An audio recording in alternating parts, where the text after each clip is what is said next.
Alright, in this video I'm going to show you how to install these Firestone part number 2071 Ride Right suspension airbags on a 92 through 97 Ford F250, F350. First thing you need to do is set your parking brake and block one of your front wheels. Because let's get under here. First thing you'll do is come in, jack the truck up, remove your tire. Everything's ready. All we have to do is put our airbag together and put it in.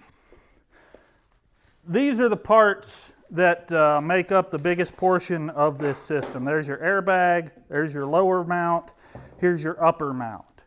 Everything is included with this kit that you're going to need. There's a whole bag of hardware here. So for starters,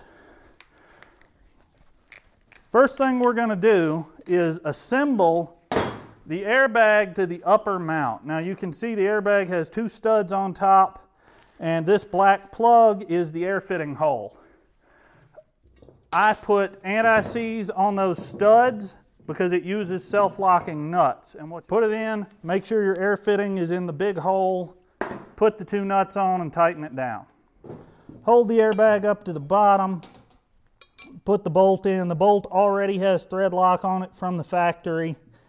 Okay, so with our bag assembly put together, we're going to come down here, sit it on our spring as an assembly.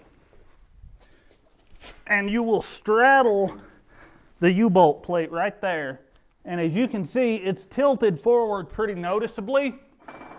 That is why Firestone includes these spacer blocks to go with it. And these will work with overload springs or without. You can see mine is without, but if you have overload springs from the factory, you can use these spacers and still be able to use these airbags. These airbags will work. So, line your airbag up on the frame, and what we're looking for, you can see we want our holes to be roughly centered on the frame, and on the Fords, right here above the axle, the frame makes a dip to the inside. You want to make sure your bracket is on either side of that dip. So once we're in here and we're positioned where we want to be and everything looks good, we need to mark our holes so we can drill them. Now, drilling this frame is no joke. It is about 5/16 of an inch thick, and it's tough steel. You need to drill 4 3/8 holes through your frame, so get yourself a good 3/8 bit, and probably get yourself a good 1/4 inch bit too to make a pilot hole with. But I'm going to mark them with this self-centering punch.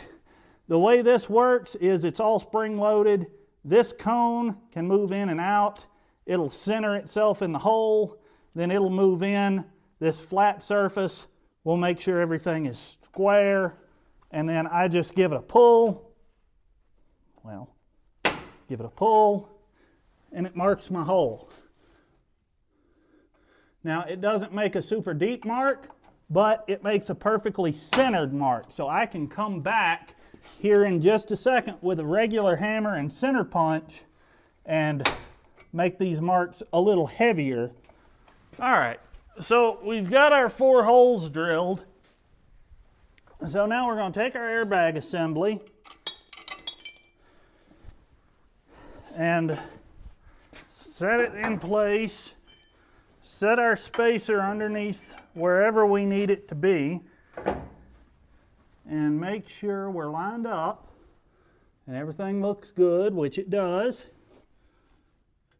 And make sure our bottom bracket is lined up well and is straight. And then once we know it's straight, we can tighten the bolt into the bottom of our airbag. Let's take our assembly, throw it up here, get our 4 3/8 bolts that are included with the kit, put your washers on the bolts, and put the bolts in from the frame side. Now that we got our top done, let's get our bottom in. You'll take your long carriage bolts, slide them in place, and then take your bottom plates. Let's tilt you guys down just a little. Take your bottom plate, slide it up.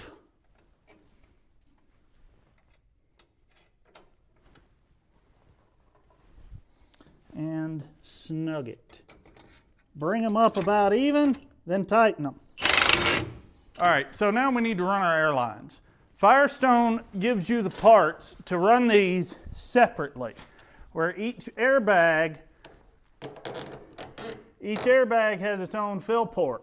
Now you can tee them together, but that is not recommended because when one bag gets pushed down, the air will flow over into the other bag and actually cause it to push up, making body roll worse. So just something to be aware of. These are the fittings they supply. They're a 1/4 inch push lock fitting. You can see they already have thread sealer on them.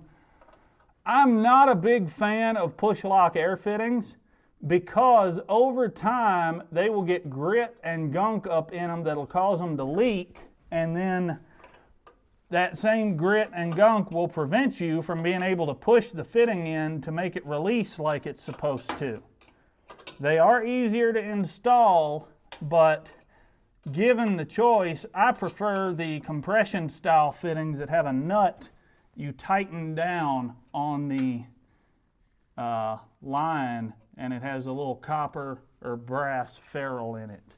Now when you're running your airlines, you want to make sure they're not pointed, that they're pointed in a way that they're not going to rub anything. So what I have done is I pointed mine straight at the back. I'm going to run right in there, right up inside my bed. So all you have to do to connect your airline once you get it run is come up here to your fitting, don't drop the line, and push it in, and then pull back a little, and there you go. I'm going to slide my split loom up. It's not touching anything. I am going to secure it up inside the frame here a little more, but we'll take it back. Just making sure I have enough to run it where I want to run it. And we'll come down here in the back and connect to our fittings right there. Our airlines are run to the back to our 2 fill ports. Firestone says to run a minimum of 5 psi in these bags. So I'm going to put the tire back on, throw a little bit of air in them, and we'll take it for a test drive. All right, well, we're on the way back from taking the old pickup for a test drive. Got my ever so reliable co-pilot here. Whatever happened to bench seats, man? I could sure go for a bench seat in this thing. But anyway, with no load or very little load, you can see I got a post hole digger back there. It only weighs a few 100 pounds and about 8 or 9 psi in the airbags. I can't tell any difference in ride on the interstate, and on this washboard that we're dealing with right now, it's actually a little bit smoother. I was expecting, you know, I've heard a lot of concerns about putting airbags on, it stiffens the ride, but I haven't experienced that at all yet. I'm going to say I'm really happy with the way the truck handles unloaded.